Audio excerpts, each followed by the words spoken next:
आता तुम्हाला काय काय विषय वेगळे ऐकायचे असतील पण त्या विषयाकडे मी जास्त जाणार नाही।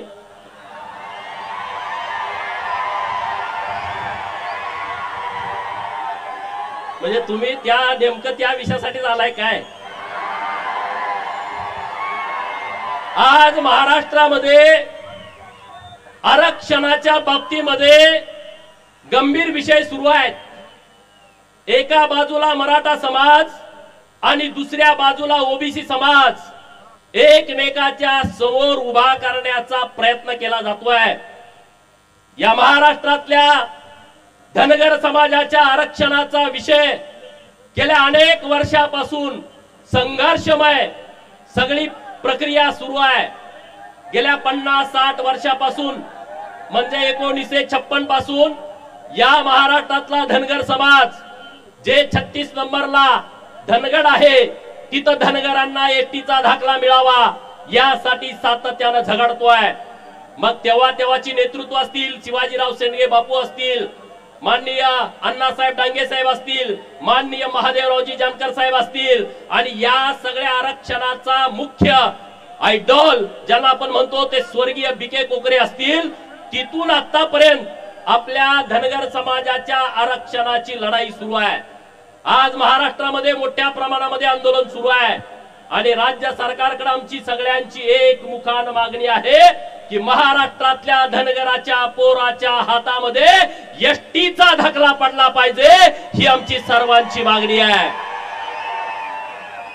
गोपीचंद पडळकरची जी धनगर समाजाच्या आरक्षणाच्या बाबतची काल भूमिका होती तीच आज आहे आणि तीच उद्या राहील आणि तीच एसटीचा दाखला धनगराच्या पोराच्या हातामध्ये पडत नाही तोपर्यंत तीच भूमिका राहील। जेव्हा धनगराच्या आरक्षणाचा विषय असेल, सरकार आणि धनगर असा जेव्हा विषय चालू होईल तेव्हा मी धनगरांच्या बाजूने आहे हे सांगायची कुणाला गरज नाही। का काय डाऊट आहे? काय शंका आहे का तुम्हाला? जेव्हा धनगराच्या आरक्षणाचा विषय आहे तेव्हा मी धनगरांच्या बाजूला आहे, तेव्हा मी सरकारच्या बाजूचा नाही। पण जेव्हा सरकार आणि विरोधकांचा विषय असेल तेव्हा हा गोपीचंद पडळकर सरकारच्या बाजूने छातीची ढाल करून उभा राहील। जेव्हा देवाभाऊचा विषय असेल, देवाभाऊच्या विरोधामध्ये या महाराष्ट्रातल्या जातीवादी पिलावली जेव्हा पुढे असतील तेव्हा हा गोपीचंद पडळकर देवाभाऊंच्यासाठी बाजी प्रभू देशपांड्यांची भूमिका घेईल। कारण या महाराष्ट्रामध्ये बहुजनांना, ओबीसींना आणि धनगरांना कुणी न्याय देऊ शकतो तर हा एकमेव माणूस असा आमचा सगळ्यांचा विश्वास आहे आणि देवाभाऊंनी तो विश्वास आमचा सार्थ ठरवावा आणि धनगरांच्या पोराच्या हातामध्ये एसटीचा दाखला द्यावा ही एकमेव आमची मागणी आजच्या मेळाव्याची सरकारकडे आहे, एकमेव मागणी आहे। जेव्हा मी विधान परिषदेचा आमदार झालो आणि हायकोर्टामध्ये केस सुरू होती, मी कधी या गोष्टी बोलत नाही, मी कधी फोटो टाकत नाही, परंतु काल मधु शिंदे साहेबांची मी कुठेतरी मुलाखत ऐकली। ज्या पत्रकार मित्रांनी मुलाखत घेतली त्यांचा मला फोन आला की एक धनगर आरक्षणावरती मी मुलाखत घेतली, तुम्ही ऐका। आणि ते मधु शिंदे साहेब जे महाराणी अहिल्यादेवी होळकर समाज प्रबोधिनी विचार मंचाचे अध्यक्ष आहेत आणि जेपी बघेल आहेत की ज्यांच्या अभ्यासाने हा पूर्ण आपला लढा सुरू आहे। आणि त्याने सांगितलं की 50 वेळा राज्याचे उपमुख्यमंत्री, तत्कालीन आत्ताचे मुख्यमंत्री यांच्या बरोबर 50 वेळा आमच्या बैठका झाल्या आणि जे कोर्टामध्ये पाहिजे ते आम्ही सरकारकडून मिळवलं। परंतु हा गोपीचंद पडळकर कधी फोटो ट्विट केला नाही, कधी फेसबुक वरती टाकला नाही आणि कधी त्याची बातमी केली नाही। कारण ज्या गोष्टीची प्रसिद्धी करण्याची आवश्यकता नाही ती प्रसिद्धी गोपीचंद पडळकर कधीच करत नाही आणि पुढेही कधी करणार नाही। आता रस्त्यावरची लढाई सुरू आहे, त्या रस्त्यावरच्या लढाईला गोपीचंद पडळकरचा पाठिंबा आहे। जी न्यायालयामध्ये लढाई सुरू आहे, गेल्या 15 दिवसापूर्वी सुप्रीम कोर्टमध्ये आम्ही याचिका अर्ज दाखल केलाय की आम्हाला आता सुप्रीम कोर्टामध्ये केस चालवायचे नाही। सुप्रीम कोर्टाने आम्हाला मुंबईच्या हायकोर्टामध्ये याचिका चालवण्याची परवानगी द्यावी, कारण आता पूर्ण ग्राउंड बदललेले आहेत। जो धनगड आहे असं कोर्टाचं म्हणणं होतं, त्या धनगडाच्या सगळ्या जात पडताळणीची प्रमाणपत्र रद्द केलेली आहेत आणि म्हणून आम्हाला हायकोर्टमध्ये केस चालवायला परवानगी द्या। तिथं जर आमच्या विरोधामध्ये काय बरं वाईट झालं तर परत सुप्रीम कोर्टामध्ये यायला आम्हाला अधिकार द्या। आम्हाला तसा हक्क द्या, अशी एक याचिका मी दाखल केलेली आहे. एका बाजूला न्यायालय, दुसऱ्या बाजूला रस्त्यावरची लढाई, आणि मी तुमचा प्रतिनिधी म्हणून सरकारमध्ये जे काय करायचं ते मी करतोय, त्याबद्दल तुम्ही चिंता करण्याची आवश्यकता नाही, हे मला या मेळाव्यातून आपल्या सर्वांना सांगायचं आहे. दुसरा मुद्दा राहिला ओबीसीच्या आरक्षणाचा. गावगाड्यामध्ये ओबीसीच्या आरक्षणामुळे वातावरण दूषित झालंय. गावातल्या प्रत्येक पोरांना वाटतंय की आता आमचं ओबीसीचं आरक्षण गेलाय. प्रत्येक पोरांना वाटतंय की आमचं राजकीय आरक्षण गेलाय. गावात एखादा सुताराचा, लोहाराचा, कुंभाराचा पोरगा गावचा सरपंच व्हायचा, नाभिकाचा पोरगा गावचा सरपंच व्हायचा, ते ओबीसीचं आरक्षण धोक्यात आलेलं आहे. आणि ही गोष्ट खरी आहे. एका गावामध्ये एक जरी दाखला निघाला तर ते सरपंच पदाचं आरक्षण जात आहे. पंचायत समितीच्या गणामध्ये एक दाखला निघाला तर पंचायत समितीचं आरक्षण जात आहे. झडपीच्या गटामध्ये एक दाखला निघाला तर झडपीचं आरक्षण जात आहे. महानगरपालिका, नगर परिषदा, नगरपालिका, नगरपंचायती यामध्ये एका वार्डामध्ये एक जरी दाखला निघाला तर ते आरक्षण जात आहे. ही गोष्ट खरी आहे. अनेक लोक बनावट दाखले काढतायत. मराठा समाजाच्या आरक्षणाला आमचा कधीच विरोध नाही, आता पण विरोध नाही. जे वेगळं आरक्षण दिलाय त्या आरक्षणाला आमचा पाठिंबा आहे. परंतु जे खाडाखोड करून माग कुणबी लायचं किंवा कुडं कुणगी लायचं, खाडाखोड करायचं, ओव्हर रायटिंग करायचं, अशा लोकांच्या बाबतीमध्ये आमचा विरोध आहे. आणि सरकारकडे आज माझी एकच मागणी आहे, हा जर ओबीसींचा आणि मराठा समाजाचा गावागावातला जर वाद मिटवायचा असेल तर सरकारकडे माझी एकच मागणी आहे, हे जे मराठा कुणबी आणि कुणबी मराठा प्रमाणपत्र या महाराष्ट्रामध्ये ज्या लोकांना मिळालेली आहेत, म्हणजे पंजाबराव देशमुखांनी विदर्भातल्या मराठा समाजाला तेव्हा आवाहन केलं होतं की तुम्ही कुणबी नोंदणी करा. त्या विदर्भातल्या सगळ्या मराठा समाजानं त्यांचं ऐकलं. त्यामध्ये यवतमाळ आहे, त्यामध्ये बुलढाणा आहे, त्यामध्ये वाशिम आहे, त्यामध्ये गोंदिया आहे, वर्धा आहे, नंतर अमरावती आहे, तिकडे चंद्रपूर आहे, गडचिरोली आहे, नागपूर शहर आहे, नागपूर ग्रामीण आहे. या सगळ्या जिल्ह्यातल्या मराठा बांधवांनी कुणबी नोंदी केल्या. ते तेव्हाच कुणबी झाले, त्यांना कुणबी प्रमाणपत्र मिळाली. कोकणातला 3 जिल्हे जे आहेत तिथला मराठा म्हणतोय आम्हाला ओबीसीचा दाखला नको आहे, आम्ही 96 कुडी मराठा आहोत, तो विषय मिटला. मुंबई नगर, मुंबई उपनगर हे तिथं मराठा समाज असल्याचा विषय नाही, कारण इकडून आपण मायग्रेट झालेली तिथं लोक आहोत. ठाणे आणि पालघर, पालघर मध्ये पूर्ण आदिवासी समाज आहे ना, तिथं धनगर जास्त आहे ना, तिथं मराठा जास्त आहे.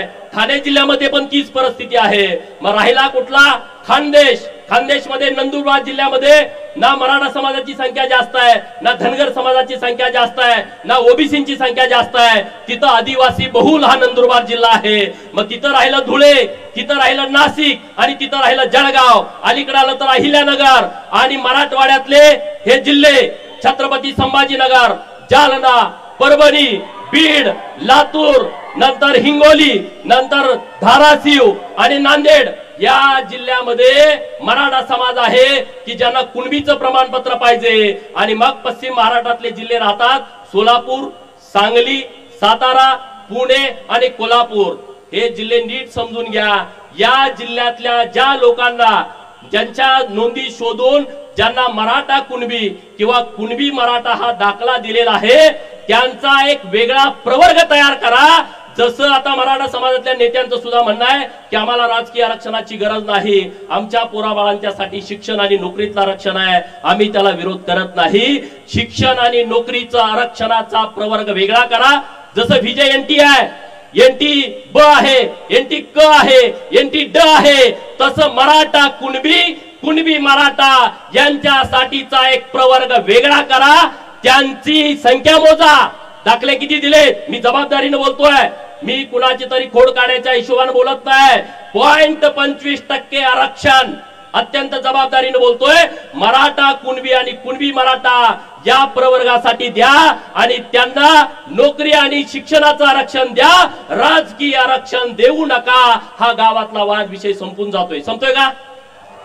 माझी जी भूमिका आहे ती तुम्हाला पटते का? म्हणजे आमचं आणि मराठा समाजाचं गावात भांडण नको आहे, आम्ही भांडण करू शकत नाही. अरे छत्रपती शिवाजी महाराजांच्या भगव्यासाठी लढणारे आम्ही मावळे आहोत. पंढरपूरच्या पांडुरंगाला जाणारा भगवा तो आमच्या वारकऱ्यांच्या खांद्यावरती आहे. आळंदीच्या ज्ञानेश्वराला जाताना तो भगवा आमच्या खांद्यावरती आहे. आणि मग त्या भगव्यासाठी आम्ही झटणारी, लढणारी, संपणारी लोक आहोत. आम्ही वाद करणार नाही. हा एक प्रवर्ग वेगळा करा. बिहार मध्ये तसं आरक्षण आहे. पिछड़ा वर्ग, अति पिछड़ा वर्ग. पिछड़ा वर्गाला नोकरीतलं आणि शिक्षणातलं आरक्षण आहे आणि अति पिछड़ा वर्गाला नोकरीतलं, शिक्षणातलं आणि स्थानिक स्वराज्य संस्थातलं आरक्षण आहे. हा निर्णय सरकारने घ्यावा. मराठा समाजाचं आणि ओबीसीचं भांडण मिटतंय आणि ओबीसीच्या मनामध्ये जी शंका निर्माण झाली आहे ती शंका मनातून निघून जाते. जाईल की नाही? हे तुमचं जर राजकीय आरक्षण वाचलं, सगळ्यांनी हात वर करून सांगा, हा मोठा विषय आहे. मराठा आणि ओबीसीचा वाद मिटून जाईल. आमचा असा प्रवर्ग तयार करा. तो सरकार करू शकतं. एनटी बीजेएनटीचा प्रवर्ग राज्य सरकारने केलाय, तसा हा वेगळा प्रवर्ग राज्य सरकारने तयार करावा अशी मागणी आपल्या माध्यमातून मी सरकारने करतोय. आज जिल्ह्यामधलं वातावरण तुम्ही बघताय. बरीच लोक माझ्या विरोधामध्ये भूमिका घेत आहेत.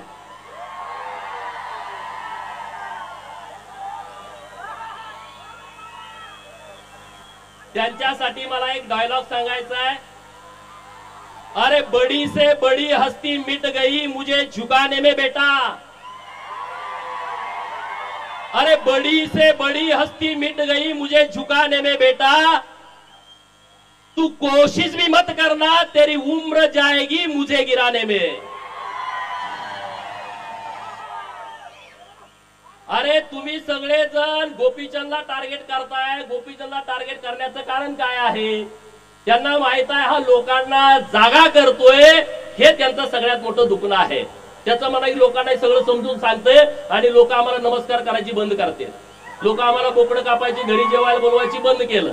गावात बॅनर लोक लावायची ते लोकांनी बंद केलं. हे यांचं सगळ्यात मोठं दुखणं आहे. माझी लढाई प्रस्थापितांच्या विरोधातली लढाई आहे. ज्यांनी कारखाने ढापले त्यांच्या विरोधातली आहे. अरे तुम्ही मला मंगळसूत्र चोर म्हणता, तुम्ही मला मंगळसूत्र चोर म्हणता. जयंतरावला माझा सवाल आहे, तुझ्या कितव्या नंबरच्या बायकोचं मंगळसूत्र मी चोरलं सांग लोकांना.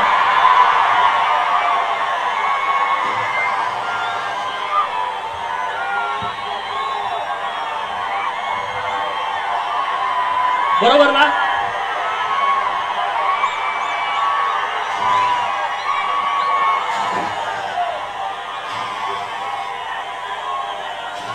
तुम्ही या जिल्ह्याची परिस्थिती बघा. अरे या जिल्ह्यामध्ये खूप लोकांनी काम केलंय.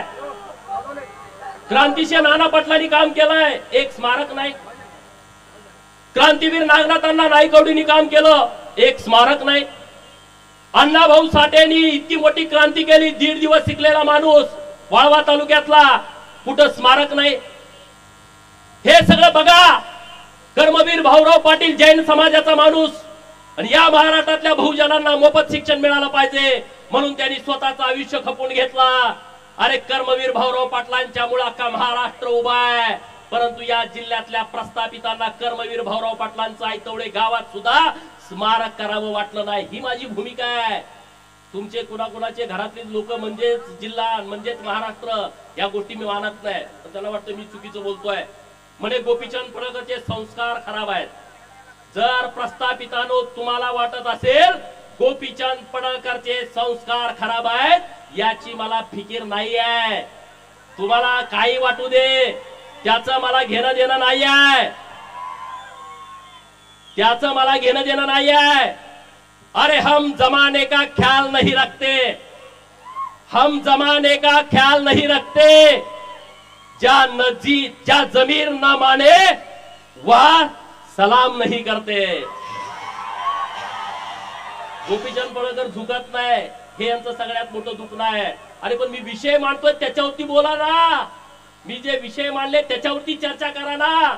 मी काय म्हणतोय, महाकाली साखर कारखाना ज्याचं 110 कोटी कर्ज होतं आणि बँकेनं ती विक्री करायला परवानगी दिली, त्यातली 60 एकर जमीन विका आणि ते कर्ज भरा. 30 लाख रुपये दरानं त्यांनी ठरवली. त्या पोरानं माळ्याची लिंगायताची पोर आहे, त्यांनी 15 कोटी रुपये बँकेकडे भरले. आता उद्या जरी बँकेनं सांगितलं तर 35 कोटी रुपये त्यांची भरायची तयारी आहे.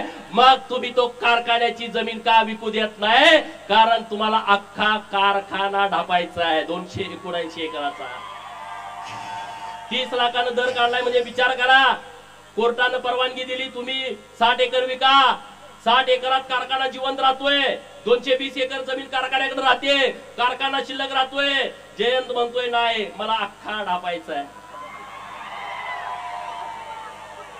माझ्या जतचा कारखाना, अरे दुष्काळातला कारखाना 280 एकरातला, तिथल्या माझ्या आया बहिणीनं गळ्यातलं कुडूक मुडूक मोडून शरण मेंढर विकून सभासदाची फी भरली आणि नुसत्या 40 कोटी मध्ये हा कारखाना ढापला. 280 एकर जमीन आहे आणि तिथं 10 लाख रुपयाचा दर आहे. मित्रांनो, 280 गुणुले गुंठे करा आणि गुणुले 10 लाख करा. अरे मग मंगळसूत्र चोर भरा, तुम्ही म्हणताय माझ्यावरती खोटा आरोप करून. तुम्ही तर लगा अख्खे कारखाने ढापता. माझ्यावरती मंगळसूत्र चोरीची तुम्ही केस घातली, तुमचा धंदा तो आहे ना. दुसरं तुम्ही काय करू शकता? तुम्ही लढू शकत नाही. तुम्ही पोलिसांना पुढे करू शकता. तुम्ही काय करू शकता? तहसीलदारांना पुढे करू शकता. तुम्ही काय करू शकता? तुम्ही तलाट्याला पुढे करू शकता. गोपीचंद असं नाही. गोपीचंद तलाट्याला पुढे करत नाही, एसपी ला पुढे करत नाही, कलेक्टरला पुढे करत नाही, तहसीलदारला पुढे करत नाही. मी सुभेदार मल्हाररावची औलाद आहे, मी समोर लढतो. समोर लढतो. मागे वार करणं माझा स्वभाव नाही. तुम्ही मला किती पण बदनाम करण्याचा प्रयत्न करा, त्याचा मला फरक पडत नाही. आता इथं किती वाजले? 7:10 झाली. आता इथं अंधार आहे. नंतर 6 वाजल्यानंतर पाटे इथं उजेड येणार आहे. दुपारी 2 वाजता इथं कडक ऊन येणार आहे. संध्याकाळी परत शिरवाळ होणार आहे. म्हणजे सूर्योदय झालाय तर सूर्यास्त होणार. आता हे बिरोबाचं मंदिर आहे आणि बिरोबाच्या मंदिराच्या बाजूला छोटी छोटी मंदिर आहेत. हे मुख्य मंदिर बिरोबाचं आहे. अरे तुम्ही छोटी छोटी मंदिर आहेत, पण तुम्ही ओळखणार कुणाला? बिरोबाच्या नावाने ओळखणार ना. कुठल्याही मोठ्या मंदिरामध्ये छोटी छोटी मंदिरं उभा केली तरी तुम्ही बिरोबाच्याच नावाने ओळखणार. आणि त्यामुळं माझ्या विरोधामध्ये किती अशी वादळं तुम्ही निर्माण केली, त्या वादळातून उभा राहतो.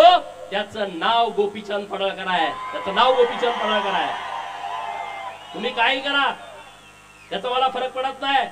अरे गदी माडगुळकर, व्यंकटेश माडगुळकर, शंकरराव खरात, वीस खांडेकर मराठी भाषा उंचीवरती नेली, 7 समुद्रापलीकडे नेली. कधी तुम्हाला त्यांची आठवण आली? नाही आठवण आली. तुम्हाला त्यांची आठवण येत नाही. तुम्ही त्या विषयावरती बोलत नाही, त्या विषयावरती तुम्ही भूमिका मांडत नाही. अरे माझ्या विरोधात तुम्ही काय एकवटला? या लव जिहादच्या विरोधामध्ये मी ओपन भूमिका घेतली. त्यांच्या लक्षात आलं की आता भूमिका घ्यायला लागलाय. एक आमची बहीण गुंडेवाडीची, तिला धर्मांतरण करून म्हणून मारलं, आत्महत्या करण्यास तिला प्रवृत्त केलं. या सगळ्या पादऱ्यांच्या विरोधामध्ये मी भूमिका घेतली. अरे एकटा गोपीचंद 10 मिनिटं बोलला आणि अख्ख्या महाराष्ट्रातले पादरे रस्त्यावरती आले. 36 का कितीतरी मोर्चे माझ्या विरोधात झाले आणि ते म्हणले याची आमदारकी घालवा. अरे म्हटलं काय आमदारकी काय? कुठला काय? तुमच्या उकरड्यातला काय कचरा आहे का रे? आमदारकी काय तुमच्या परड्यातला भाजीपाला आहे का? जत विधानसभा मतदारसंघातल्या मायबाप जनतेने मला निवडून दिलाय, त्यांना तो अधिकार आहे. मग हा पादरेच्या कार्यक्रमाला गेला, हा जिहाद्यांच्या कार्यक्रमाला गेला आणि तिथं माझ्या विरोधामध्ये भाषण करतोय. म्हणजे हा हिंदू विरोधी आहे. ईश्वरपूर मधल्या लोकांनी लक्षात ठेवला पाहिजे, ही औलाद हिंदू विरोधी आहे. त्याला जागा दाखवायची वेळ आलेली आहे. बरोबर की नाही? अरे पण तुम्ही मला भीती दाखवताय. कोणाला भीती? कोणाला दाखवताय? गोपीचंद पडळकरला. तुम्ही माझ्या डोक्यात जाण्याचा प्रयत्न करू नका. मला ज्यांना ज्यांना वाटतंय गोपीचंद पडळकरच्या डोक्यात जायचंय त्यांच्यासाठी मी एक वाक्य म्हणतो, don't ever try to get inside my head. Don't ever try to get inside my head. It's dark for you. तुम्ही जर माझ्या डोक्यात जाण्याचा प्रयत्न केला तर ती तुमच्यासाठी काळी कुट्ट अंधाराची रात्र असेल, हे लक्षात ठेवा. त्याला वाटतंय गोपीचंद म्हणजे मेंढरा मागचा आहे. होय, मेंढरा मागच आम्हाला, आमचा ओव्या गाणारा मेंढरा माग असतो. तो शाळा शिकलेला नसतो, पण अख्खं रामायण ओवी मध्ये गातो. आमचा मेंढरा माग असतो. तो तिथं शाळेत गेलेला नसतो, परंतु अख्खी गीता त्याला पाठ असते, त्यानं कुणाकडून तरी वाचून घेतलेलं असतं. आमचा 10वीचा 12वीचा एमपीएससीचा पोरगा सुद्धा रात्रंदिवस अभ्यास केल्याशिवाय त्याला एका वाक्यातलं उत्तर लिहिता येत नाही. पण मेंढरा मागे जाणारा माझा मेंढका अख्खा इतिहास सांगतो. ही बुद्धी आम्हाला बिरोबानं दिलेली आहे, ही बुद्धी आम्हाला परमेश्वरानं दिली आहे. डॉक्टर बाबासाहेब आंबेडकर साहेब म्हणाले होते, जगा पण वाघासारखं जगा, शेळीसारखं तुम्ही जगू नका. डॉक्टर बाबासाहेब बोलले होते, जगा पण वाघासारखं जगा. आणि बाबासाहेब बोलले होते, मला जेवढं आयुष्य मिळेल तेवढं मी वाघासारखं जगेन आणि या देशातल्या जे लोक आम्हाला गुलाम करतायत त्या लोकांना त्यांची जागा दाखवून देईन. आणि डॉक्टर बाबासाहेब आंबेडकर साहेबांनी तेच केलं. ते वाघासारखे जगले आणि म्हणून तुम्हाला पण वाघासारखं जगावं लागेल. जगणार की नाही? कुणाला वाटतंय वाघासारखं जगावं? अरे सांगलीमध्ये म्हणले महाराष्ट्र संस्कृती बचाव सभा आणि मला आई म्हणून शिव्या देत होते. मला ते गोप्या गोप्या म्हणले का नाही सांगा? कुठल्या टीव्ही वरती ह्याच्यावर चर्चा झाली का? एक विधानसभेचा आमदार ज्याला 40,000च्या मतांनी निवडून दिलाय त्याच्या विरोधामध्ये हे शिव्या देत आहेत, हे गोप्या गोप्या म्हणतायत. कुठं डेबिट झालं नाही, कुठं तिथं असा स्पेशल रिपोर्ट झाला नाही. म्हणजे ह्यांना हे मान्य आहे. मला गोप्या म्हणलाय ना, मला म्हणू दे रे, मी एकदम सामान्य घरातला पोरगा आहे. मला गोप्या म्हणला काय आणि काय म्हणा मला त्याचा फरक पडत नाही. मग मी तुला जनत्या म्हणलं तर चालेल का? चालेल का? मी म्हणणार नाही, पण असं म्हणलं तर चालेल का? अरे त्या जयंत्याला माझं चॅलेंज आहे. माझी हात आणि पाय तोडायची तुम्ही भाषा सांगलीमध्ये केली. ते वाळव्याचं कुत्र म्हणत होतं की त्याला पोरं हुडकायला चालले. त्या जयंत्याला आणि त्या वाळव्याच्या कुत्र्याला मी आवाहन करतोय बिरोबाच्या बनातनं, तुम्ही जर जातीवंत पाटील असाल तर उद्या दुपारी प्रेस घेऊन जयंत्या पाटील आणि तो वाळव्याचा कुत्रा मला टायमिंग देईल. टायमिंग अरे बघा मीडियावाल्यांनो, मित्रांनो, हे बघा माझं काय चाललंय, हे वाघ बघा.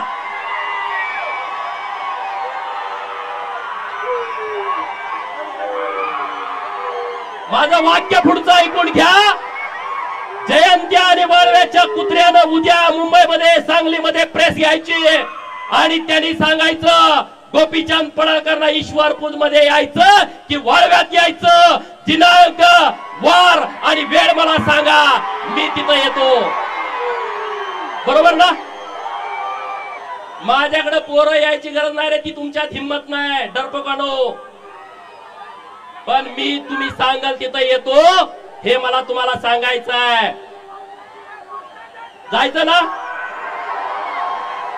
जायचं का? मीडियावाल्यांना माझी विनंती आहे, त्याला सांगा असं गोपीचंदला बदनाम करून भीती घालून गोपीचंद थांबणारा माणूस नाही आहे. गोपीचंद फकीर माणूस आहे ना, मला आगे ना पिछा. तुम्ही मला किती जरी बदनाम करण्याचा प्रयत्न केला तर मी घाबरत नसतो. अरे मेरे जैसा बनने की तुम छोड़ दो, अरे मेरे जैसा बनने की तुम छोड़ दो, क्योंकि शेर पैदा होते हैं बनाने नहीं जाते. बरोबर ना? कुत्री अशी गोळक्याने येतात. मगाशी संदीप बाबा म्हणले ती शिकारी कुत्री नाही, ती गावठी कुत्री आहेत. आणि अशा गावठ्या कुत्र्यांना मी तुडवतच इथपर्यंत आलोय.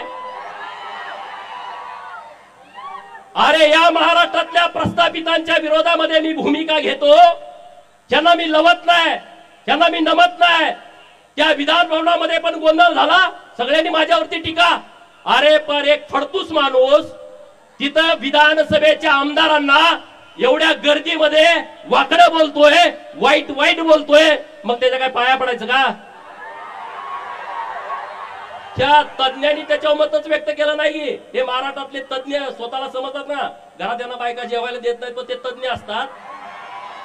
ते म्हणे गोपीचंद पडळकरनं विधान भवनाची आबरू घाला. अरे मी आबरू वाचवली? एका आमदाराला कोणतर फडतूस माणूस ज्याचा पुढाऱ्यांना बाया पुरवायचा धंदा आहे तो माणूस वाकडं बघत असेल? आणि मी आमदारकीला भेट नाही रे, अशी आमदारकीला मी भेट नाही. माझा जन्म मी मागे सांगितलं होतं आमदार खासदार आणि मंत्री होण्यासाठी झालाय, त्याच्यासाठी मी भेट नाही. त्याच्यासाठी मी काय असं करत नाही वेगळं काहीतरी प्रयत्न. अरे जतच्या लोकांनी मला सन्मानपूर्वक महाराष्ट्राच्या विधान भवनामध्ये पाठवलाय, जतच्या लोकांचं बिरोबाच्या बनातनं मी जाहीर आभार व्यक्त करतो, जाहीर आभार व्यक्त करतो. कारण ही माझी शेवटची निवडणूक होती, ही निवडणूक माझी शेवटची होती. कारण मी 2009 विधानसभा, 2012 जिल्हा परिषद, 2014 विधानसभा, 2019 लोकसभा सांगली, 2019 बारामती विधानसभा आणि 2024 जत विधानसभा, 5 निवडणुका मी याच्या अगोदर लढलो होतो आणि आता 6 निवडणुका झाल्या. लोकांना वाटते गोपीचंद पडळकरला लॉटरी लागली. अरे जरा अक्कल जरा चालवा, डोकं जरा चालवा. अशी लॉटरी सगळ्याला लागत असते ना, सगळेच नेते झाले असते. या सगळ्या लोकांच्यामुळे ही लॉटरी लागली मला. ही सगळी महाराष्ट्रातली मायबाप जनता आहे ना, त्यांच्यामुळे मला लॉटरी लागली आहे. आणि म्हणून सर्व लोकांना माझी हात जोडून विनंती आहे की चिंता करण्याचं कारण नाही. आज सगळे जिल्ह्यातले माझ्या विरोधात जतलाच येते. दुसऱ्या तालुक्यात जाऊन बघा, दुसऱ्या तालुक्यात बैठक नाही, मीटिंग नाही. गोपीचंदची ताकद किती आहे बघा. वसंतदादाचा नातू एकत्र, जयंत पाटील एकत्र, विश्वजित कदम एकत्र, सगळे एकत्र. ही माझी ताकद आहे. तुम्हाला सगळ्यांची भांडणं मी मिटवतोय. वसंतदादाचा आणि राजाराम बापूचा एवढ्या वर्षाचा वाद एकट्या पट्ट्यानं मिटवला. सांगलीमध्ये सभा झाली, जयंत पाटील बापाचा फोटो लावायचा. अरे शोधायला लागलं फोटो, माझ्या शिवाजीराव शेंडगे बापूचा सुद्धा फोटो लावायची वेळ त्यांच्यावरती आली.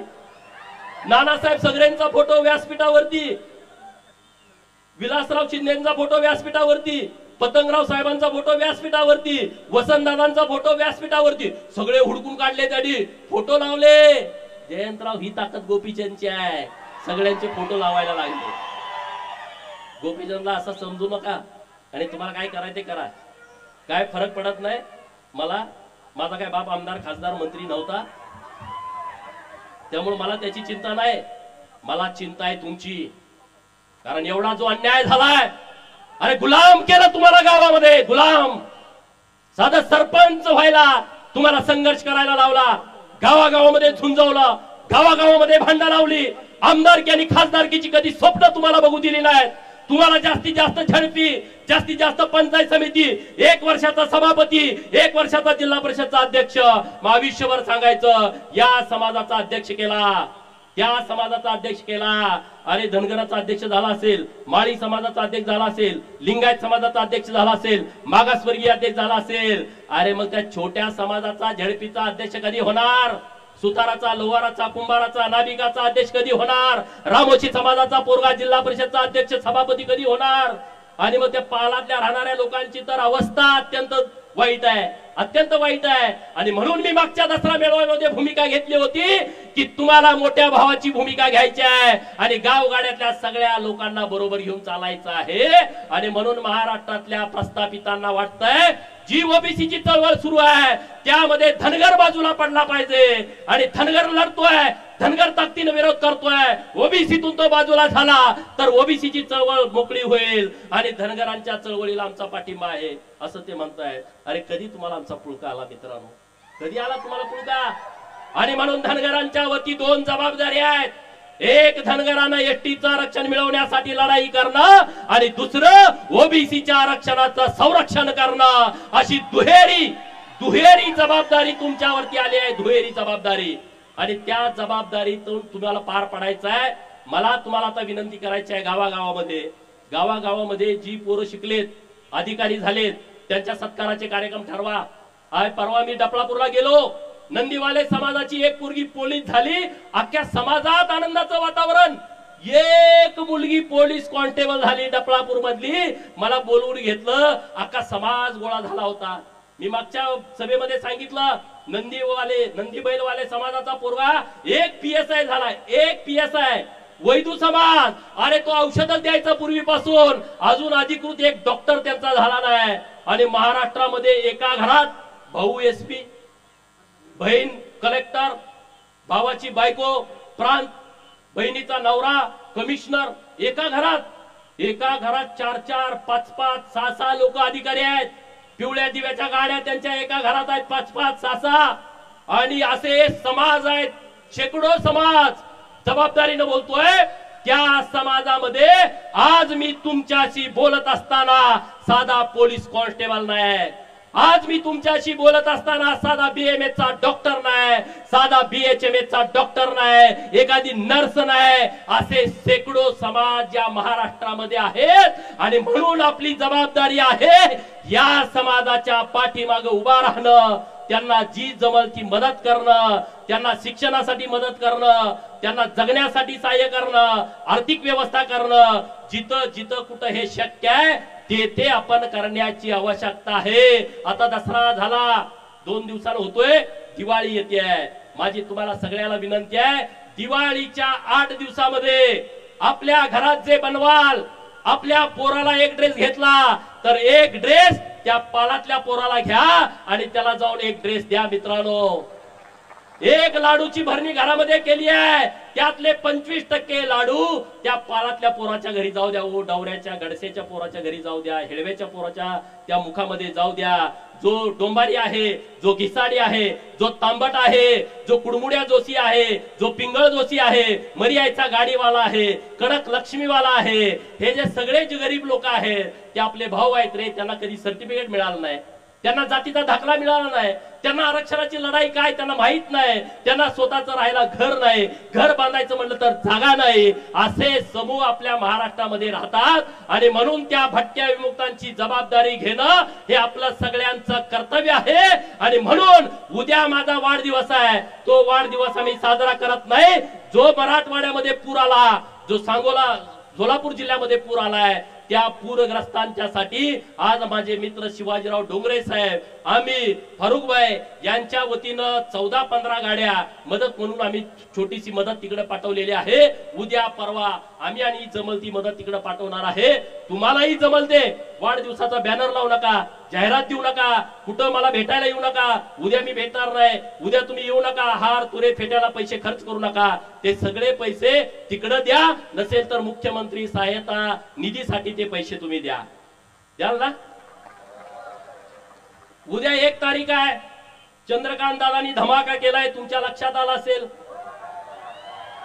देवाभाऊंच्या नेतृत्वात चंद्रकांत दादांनी धमाका केलाय. दादासाठी जरा अरे अक्षरशः हगाटलंय, ते हगाटलंय. फोन सुरू आहेत, करू नका करू नका करू नका. चंद्रकांत दादांनी कोणी सांगितलं बाबा नो तिकडे मराठवाड्यात पाऊस पडलाय, तुम्ही छोटी करा. म्हणजे छोटी, उद्या सगळे ताकदीनं सांगलीमध्ये या, एकदा हे बाजा वाजवून टाकू. म्हणून मी जास्त इथं बोललो नाही. हा, उद्या सांगलीला कोण कोण येणार आहे? अरे एवढे आल्यावर तिथं जागा पण पुरायची नाही. कारण गोपीचंदला बदनाम केलं तर बहुजनांची चळवळ बदनाम होईल. बऱ्याच लोकांना त्यांनी हाताशी धरलाय, पण माझ्या विरोधात बोलायचं धाडस होईना. बोललं का पोरं चुपून काढतात म्हणून बोलू नये. माझ्या विरोधात खूप बोलायचंय, खूप गड्यांना माझ्या तोंडावले गोड गोड बोलते. साहेब साहेब मला माहित आहे, अरे मी विरोबाचा भक्त आहे, मला येणाऱ्यांची मानसिकता कळते, मानसशास्त्र माझं खूप चांगलं आहे. माझ्या जवळच्या पोरांना माहित आहे, रोज माझ्याकडे एवढी लोक येतात शेकडो. पुढचा माणूस काय काम घेऊन आला असेल, मी आधी माझ्या पियाला सांगतो ह्याचं हे काम असू शकतं. आणि त्यामुळं त्यांना गोपीचंदला डॅमेज करायचं आहे, गोपीचंदला बदनाम करायचं आहे. गोपीचंद हा वैयक्तिक विषय नाही आहे, कारण त्यांना माहित आहे की हा सगळ्या लोकांना जागा करतो. काल आष्ट्यामध्ये एक प्रकार घडला, विरोबाची यात्रा आहे आणि तिथं ह्याचं बॅनर लावलं होतं. आष्ट्यातला समाज गोळा झाला आणि त्यांनी सांगितलं हे बॅनर काढताय का आम्ही काढू.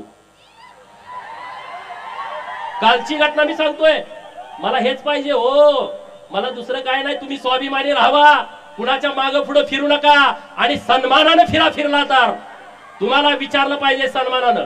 आमदाराच्या घरी गेला तुमच्याकडे बघत पण नाहीत, बोलत पण नाहीत, चहा पी पण म्हणत नाही, आम्ही आमदार कशाला. तो तुमच्या मागे लागला पाहिजे. माझं जरा ऐका, ते हुडकत येईल तुम्हाला, कुठं आहे काय आहे काय करताय. मी मेंढराकडे मी तिथं येतो. मी मळ्यात आहे, मी तिथं येतो. आम्ही रानात आहे, मी तिथं येतो. मी कुंभार आहे, तिथं मी गाडगं करतो, आम्ही तिथं येतो ना. ही वेळ मी ह्या प्रस्थापितांच्या वरती आणतो.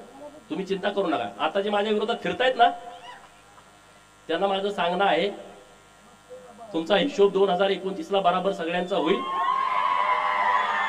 ती करण्याची क्षमता या बिरोबाच्या बनामध्ये आहे. बिरोबाची ताकद तुम्हाला माहित आहे सगळ्यांना. गोपीचंद एकटा कसा फिरतोय रे राज्यभर? बिरोबाची ताकद आणि आशीर्वाद आहे, माकुबाईचा आशीर्वाद आहे. बिरोबाचा आशीर्वाद असल्या कारणानं प्रस्थापितांच्या छाताडावरती गोपीचंद थाया थाया नाचतो आणि त्याची मला फिकीर कधी वाटत नाही, त्याचा मला कधी पश्चाताप वाटत नाही. हे मीडियामध्ये दिवसभर चालतं, मी बघत पण नाही माझ्या विरोधात कोण बोलतंय. मी कोणाची भाषणं पण ऐकत नाही, मी कोणाचं भाषण आयुष्यात ऐकत नाही. त्यामुळं मी असलं टेन्शन घेत नसतो. मला जे बोलायचं ते मी बोलतो आणि ते मी मागे घेत नाही. आणि त्यामुळे कुठला विषय, अरे आता मला संदीप बाबांनी मागे सांगितलं, मी बोललो ही गोष्ट खरी आहे की अमुक अमुक यांची तुम्ही औलाद आहे असं मला वाटत नाही. अरे पण तुम्ही त्याचा गैरअर्थ का घेताय?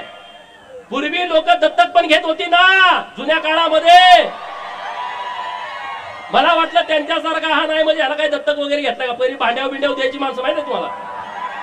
हा, आपल्या घरात आई आजी सांगते ह्याला भांड्यावरती घेतलाय, अमुक केलंय तमुक केलंय, तो यांच्या मागे फिरत फिरत आला होता म्हणून आम्ही घेतलाय. आपल्या गावात कितीतरी असे स्टोर आहेत. गावात हे तुला कुणी काढलाय सहज म्हणते ती माणसं, म्हणतात की नाही, हे तू कुणाची औलाद आहे रे, तुला काय असं करतो. सहज गावात बसल्यावर दिवसातनं 1000 वेळा लोक बोलतात, 1000 वेळा. मी एकदा बोललो का असं रान तापतंय महाराष्ट्रामध्ये, म्हणे ह्याची संस्कृती खराब आहे. अरे जो बिरोबाचा भक्त आहे त्याची संस्कृती खराब असू शकत नाही. जो अहिल्या देवीचा वारस आहे तो महाराष्ट्रातला कुठला पोरगा खराब असू शकत नाही.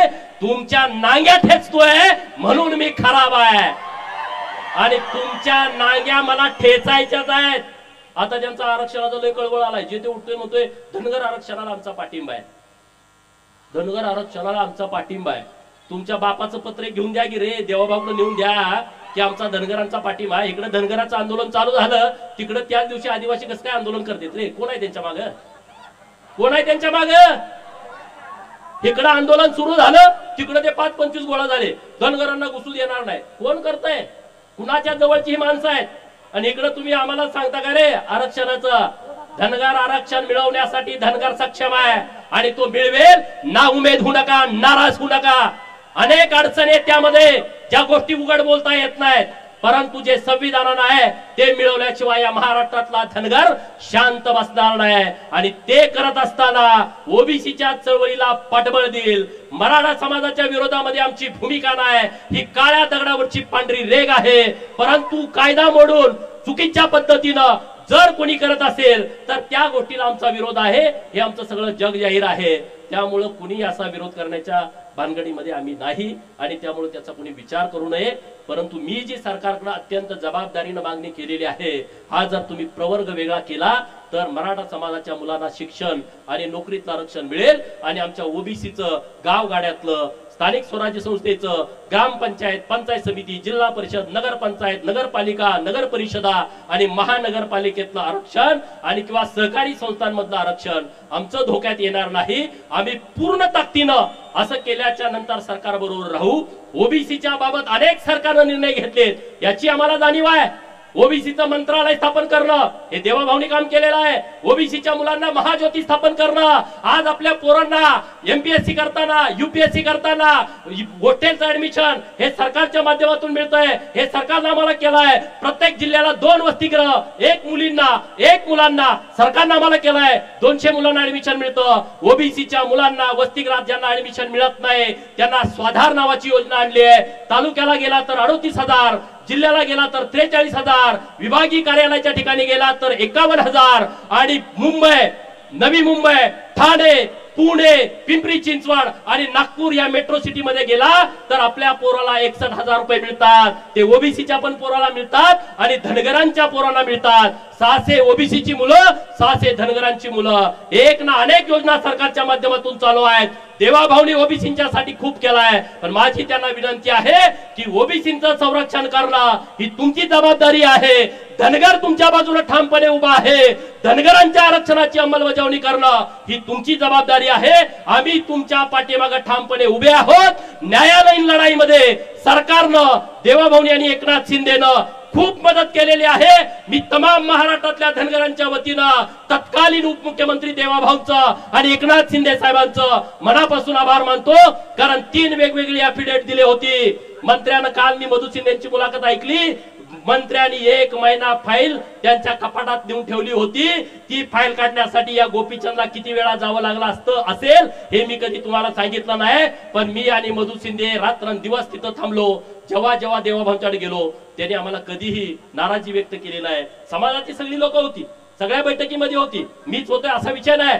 परंतु धनगर समाजाच्या आरक्षणाच्या बाबतीमध्ये जे काय लागल ते आपण करू. सुप्रीम कोर्टामध्ये याचिका मी दाखल केली आहे. आता सुट्टी आहेत, येत्या 4-5 दिवसामध्ये परवानगी मिळाल आणि सर्व याचिकेचा खर्च हा तुमचा पोरगा गोपीचंद पडळकर करणार हे मी सगळ्यांना सांगितलंय. कुणी सुद्धा वर्गणी द्यायची गरज नाही. मग त्याला 50 लाख लागू दे, 1 कोटी लागू दे, 1.5 कोटी काही लागू दे, मी माझं रान विकेल, पण धनगर समाजाच्या आरक्षणाच्या वकिलाची फी आम्ही भागवेल. आम्ही इकडे लढाई लढू, पण सरकारनं सरकारच्या पद्धतीनं काय मार्ग काढायचा त्यांनी त्यांचे तज्ञ लोक कामाला लावा. तुम्ही वकील सगळे कामाला लावा, कारण सरकारची भूमिका वेगळी असते. मराठा समाजाचं आरक्षण आलं, सरकार स्वतः केस लढतं, सरकार स्वतः 25-25 लाख एका दिवसाची फी देतं.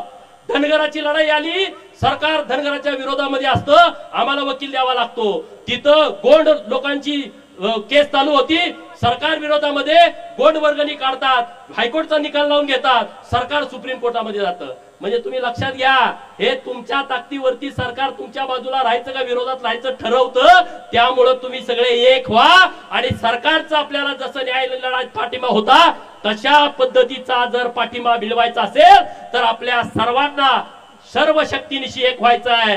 300वी जयंती होती अहिल्यादेवींची, अरे कधी कुणी साजरी केली होती का? कधी तुमच्या कानावर आलं का? सरकारचं पत्र बघा, तहसीलदारांचं आता पत्र बघा, पीआयचं पत्र बघा, डीवायएसपीचं पत्र बघा, प्रांताचं पत्र बघा, कलेक्टरांचं पत्र बघा, एसपीचं पत्र बघा, सचिवांचं पत्र बघा आणि महाराष्ट्रातल्या सगळ्या खात्याचं पत्र बघा, मंत्र्यांचं. त्यावरती अहिल्या देवीचा 300वी जयंतीचा लोगो असणारा फोटो आहे. मित्रांनो, पहिल्यांदा घडतंय असं, पहिल्यांदा. सगळ्यांना आदेश आहेत, ज्या कुणी अधिकाऱ्यांचे त्याला लाव, तिथं फोटो लाव, पुण्यश्लोक 300 फोटो तिथं लावलाय. हे अहिल्या देवींच्या जयंती, अहिल्या देवीच्या स्मारकाला 686 कोटी रुपये मंजूर केले, 686 कोटी रुपये. आणि जतला नवीन एक अहिल्या देवींचं स्मारक देवाभाऊ देत आहेत, त्याची किंमत आहे 100 कोटी रुपये. तिथं अहिल्या देवींचा सर्व होळकरशाहीचा सर्व इतिहास आम्ही जतच्या नगरीमध्ये निर्माण करण्याचा प्रयत्न करतोय. आणि त्यामुळं तुम्ही म्हणणार नेमकी तुमची भूमिका काय आहे? मी सरकारमधला प्रतिनिधी आहे, मी सरकारमध्ये सरकारची भूमिका मांडतो. समाजाचा विषय आला, समाजाची भूमिका मांडतो. ओबीसींचा विषय आला, ओबीसींचा विषय मांडतो. पण सरकार पूर्ण शक्तीनिशी आपल्या बरोबर आहे, आपल्या बरोबर ताकदीनं उभा आहे. वेगवेगळ्या योजना सरकार आणतंय, त्या योजनांचा सगळ्या बहुजनांच्या पोरांनी लाभ घ्यावा. वसंतराव नाईक महामंडळाच्या माध्यमातून 15 लाखाची कर्ज देण्याची योजना सुरू आहे. सगळ्या ओबीसींच्या पोरांना आव्हान आहे, प्रत्येक जिल्ह्याच्या उद्योग भवन मध्ये जावा आणि तिथं वसंतराव नाईक आर्थिक विकास महामंडळामध्ये तुम्ही अर्ज करा आणि ते 15 लाख बिनव्याजी सरकार व्याज भरणार आहे आणि तुम्ही ते कर्ज प्रकरण मंजूर करून घ्या. तिथं देण्यासाठी अडचण आहे मला माहित आहे, परंतु त्यांच्या मानगुटीवरती बसवायचं आणि ते कर्ज मंजूर करून घ्यायचं.